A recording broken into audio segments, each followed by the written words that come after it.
last looking back at the weekend, surely to goodness you have to lead with what happened in Nashville. You lead with just it's part of an overall thing, and which is that the number one takeaway is what happened in the SEC period.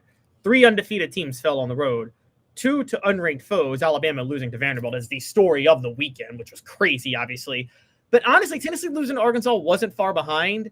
Missouri losing to Texas A&M, funny enough, wasn't as shocking. And it's funny because, Dave, Missouri's the only one that didn't lose to an unranked team on the road of the 3, but I think they're the worst of the 3, and they look the ugliest in their loss. Yeah, I got to be honest with you. I thought the Alabama loss was way bigger than what you think. Because it says one of two things. Either the bottom of the SEC is better than we thought, or Alabama, their coach, Kalen DeBoer, is not going to be as good handling rat poison, guys telling his players how good they are, and you're going to get every team's best shot. I also think this, and I'm going to throw this in there, not to throw you a curveball here, but I believe the level of football entirely has gone up. And I think part of that's because NIL, they realize if they go out there and ball out, that there's going to be more endorsement opportunities. When I watch football nowadays, I felt like every week there are one or two teams that weren't prepared or didn't really care. And Caleb, I've been around players that have talked off the record about how they felt shorted because of lack of NIL money, how they felt trapped because of the transfer portal lack thereof. And I just don't think that's there anymore. I think the players are playing harder because they feel like they're being treated fairly. Do you think the level of play has gone up as a whole? I think it's so mixed right now. It's gone up for some and not for others. I actually think the NIL is going to increase the level of play altogether because I think it once people hash it out, the Lance Hurd rumors that were out there, which were that he didn't want to play hard because he was saving himself for the pros, you're going to see less and less of that. That is a rumor, guys. I'm not saying it's true, but that has been rumored on Twitter.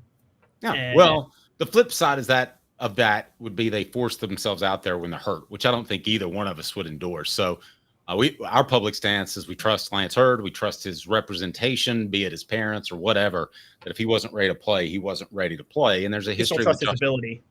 We'll question his ability. I just don't think he's a fast twitch guy. What's next on our recap? Last week brought to you by Campbell, Cunningham, Taylor, and Hahn. Look at me. No contacts, no glasses, because I had a LASIK. Life is better when you see better. Caleb?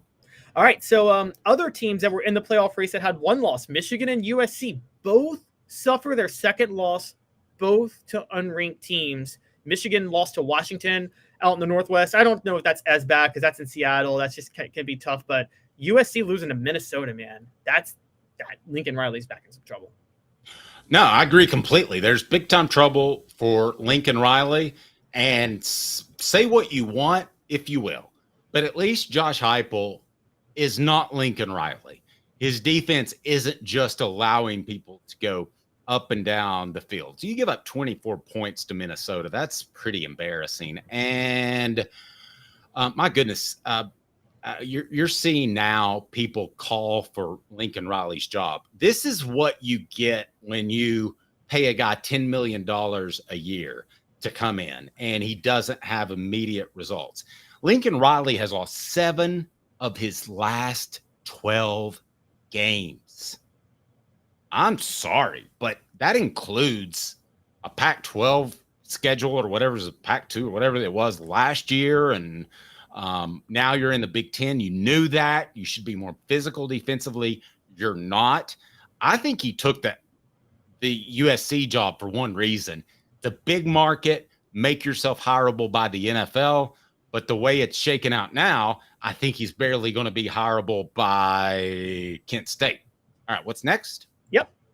All right, so Upset Saturday avoids 4 of the 5 undefeated Big Ten teams. The only one who lost, you're going to laugh, was Rutgers. They lost to Nebraska, but they weren't a real undefeated team, let's be honest. What's a Rutger? I'm joking. You remember that? Who was it that said that years ago? Tennessee, and then Tennessee got upset by Rutgers. Have you heard that story? I don't know. I know they got upset by Rutgers in, I guess, 77 or 79, something like that. Yeah, and one of the players said, "What's a Rutger anyway?" Oh, that worked out well. Tennessee had a history of that in the 60s and 70s, just like Archie Who. Yeah, Archie Who. That's a great one. Yeah, all right. But Dave, Ohio State blew out Iowa. They get credit for that. Penn State blew out UCLA. They get credit. Oregon blew out Michigan State. I mean, given what happened in college football, you can say that, oh, those are whatever teams, but given what just happened, you got to give them credit for maintaining theirs, right? Yeah, I'll give them credit. And finally, Indiana. Again, they blew out their opponent. You can say what you want, but they're all undefeated. And you and Austin Mock, who we had previously on the program with his bracketology, love Indiana. I'm just saying they are undefeated, and Tennessee is not. And so it's and the schedule strengths aren't that different. So moving on, Miami survives upset Saturday. That killed my betting weekend. My super dog money line was Miami. Cal's up 35-10. Justin Wilcox will be on my football IQ tomorrow, guys. But Sweet. Miami comes back and wins 39-38. Two takeaways. You can say what you want about them. You can say what you want about them winning ugly, but Dave, again, on a Saturday where crazy stuff happened, you got to give them credit for actually winning that game. And I completely agree. I thought that Tennessee's win ugly game was going to be Oklahoma. And in retrospect, their win ugly game could have also been Arkansas, but they didn't win ugly. So that's the big problem with that. You're going to have to win one or two games ugly. And anybody that did that on Saturday deserves their due. Yep, they do. Now we can question if the ACC is looking out for Miami because that's the second week in a row they missed a call late. There was a clear targeting call that should have kept Cal on the field to run out the clock at the end that they didn't call. But I don't believe that stuff as far as conspiracy theories and such. Well, sticking with the ACC has 5 other teams that are in the college football playoff race, Dave, that we got to give credit to. SMU has 1 loss. They just blew out beat Louisville. Syracuse upset UNLV, who was undefeated. Clemson is slowly chugging along. Cade Klubnik looks good. They just beat Florida State. And I suddenly feel like Cade Klubnik has been at Clemson for like 8 years. I do too. I do too. And then he's like the Tony Harris of Clemson football. It felt like Tony Harris was a part of Tennessee's basketball program for at least 12 years. Daniel Cobb at Auburn is the one I go to. But so there's those. And then a couple more real quick on this one before we move on. Pitt, undefeated, Dave. Pitt is undefeated. Those Panthers, man, watch out. And also Virginia with Tony Elliott only has 1 loss. All 5 of those teams could make the college football playoff if something goes crazy in the ACC at the top with Miami. As Johnny Majors would say, attack, attack, attack. Those Pitt Panthers did a fantastic job.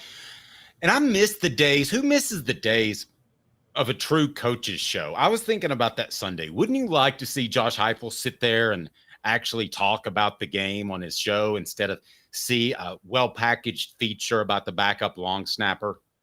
Yes. And I mean, and also I thought it was, it took a lot of, coaches had to have more mental toughness back then. It had to be tough to show up on the coach's show and suck up your guts after a tough loss. Especially hungover. All right. By the way, I just want to coach a show with Ed Orgeron. Go ahead. I apologize. Rest in peace to one of my favorite people ever. Well, speaking of majors, it is the majors year because Tennessee is the first team of the teams that majors coached that lost over the weekend because not only is Pitt undefeated, Dave, but Iowa State remains undefeated. Iowa State and BYU are both undefeated in the Big 12. Watch out. One of them's going to the playoff probably. Oh. Somebody from the Big 12 has to go. That's hot. I guess. All right. What's your final take from the weekend? 2 more, and then I'll give you my Heisman Watch top 10. But we got to get to some Group of 5. Boise State is now the Group of 5 favorite after they blew out Utah State 62-30, and UNLV lost at home to Syracuse. Ashton Genty had 13 carries for 186 yards and 3 touchdowns. He's as good as advertised. My other Group of 5 take, Army and Navy, both 5-0 for the first time since World War II. The last time both were undefeated, that was when all the best players in the world, in the country, were in the Army or the Navy, so they got to play for Army and Navy because of World War II. So the last time they were both undefeated, they were liberating the world from fascism. And Dave, they both do play Notre Dame. Say that's their only loss, and they're both 11-1. And it comes down to one of them to be the Group of 5 team in the playoff. And they're about to play each other. But the selection committee has to make its decision before the game. Surely you have a caveat that says winner of. How epic would it make? How wouldn't that make for the greatest Army-Navy rivalry game ever if you put that caveat in there? Yeah, and I don't care if they're 0-10. That's still on my bucket list of games to see. I would love to see that. Too much arrogance to be able to take a day for yourself. I know it sounds like Caleb hates the troops and is a commie, but whatever. I care about football. Okay. All right, I love that. I would love to see that. All right, what's next? All right, my Heisman watch in top 10. My Heisman watch Cam Ward, I think is clear cut number 1. Ashton Genty's number 2. Travis Hunter's number 3. I still got Jalen Milroe number 4 and Curtis Fork at Indiana's number 5 as of right now. That's hot. Who do you think out of that 5 will actually be there at the end of the year? Cam Ward, Ashton Genty, and Travis Hunter, and Jalen Milroe, I think will all be there. I agree with that. And But go to New York, or we'll see, or still be in the conversation. still be in the conversation. I agree with that. Last look brought to you by Campbell, Cunningham, Taylor, and Hahn. A preview of tomorrow's show off Well, the quick. To visit ccteyes.com. The information you need is easy to access, and setting an appointment is as simple as clicking the tab. Doctors Campbell, Cunningham, Taylor, and Hahn, and Eye Care Optical at ccteyes.com. Simply the best. Go ahead, buddy. My bad. Sorry, just the top 10 real quick. I got Texas number 1, and then Oregon at number 2, Ohio State number 3, Penn State number 4, Miami number 5, BYU number 6, Iowa State number 7, and Pittsburgh number 8. You guys can all hate me, but at this stage in college football with the resumes in Power 5, if you're an undefeated Power 5 team, you're in my top 10. And then Alabama's number 9 and Georgia's number 10. I don't have Tennessee in the top 10 right now. Were you surprised that Tennessee did hold in the top 10?